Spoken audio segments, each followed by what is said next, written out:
હજુ તો ચોમાસું ખરેખર શરૂ પણ નથી થયું અને તેવામાં કોર્પોરેશનની અધૂરી કામગીરીના કારણે લોકો હેરાન થઈ રહ્યા છે. આ કિસ્સો સામે આવ્યો છે મકરપુરાથી. મકરપુરા ડેપોની પાછળ પાર્વતીનગર વિસ્તારમાં એક કાર ખાડામાં ફસાઈ ગઈ.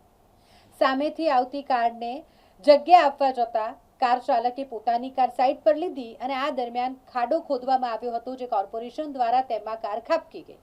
કહેવામાં આવ્યું છે કે કોઈ પણ પ્રકારનું ચેતવણી સૂચક બોર્ડ અહીંયા મૂકવામાં નહોતા આવ્યા અને જેના કારણે કોઈ પણ આ અકસ્માતનો ભોગ બની શક્યું હોત. કોઈ જાનહાનિ નથી થઈ તે એક રાહતની વાત છે, પરંતુ આ જે અધૂરી કામગીરી કોર્પોરેશન દ્વારા રાખવામાં આવે છે તેના કારણે લોકો હેરાન થઈ રહ્યા છે, તેમના વાહનોને પણ નુકસાન થાય છે. આ પાર્વતીનગર વિસ્તારનો આ બનાવ છે કે જ્યાં કાર ખાડામાં ફસાઈ ગઈ અને એ પણ એક રહેણાંક સોસાયટીના એન્ટ્રી ગેટ પાસે જ આ બનાવ બન્યો હોય એટલે સ્થાનિકોમાં પણ ભારે રોષ જોવા મળ્યો છે. ઘટના સ્થળે બેરિકેટિંગ કે ચેતવણી સૂચક બોર્ડ ન હોવાના આક્ષેપ થયા. રહેણાંક વિસ્તારના પ્રવેશદ્વાર પાસે બનેલી ઘટનાથી સ્થાનિકોમાં ભારે રોષ ફેલાયો છે.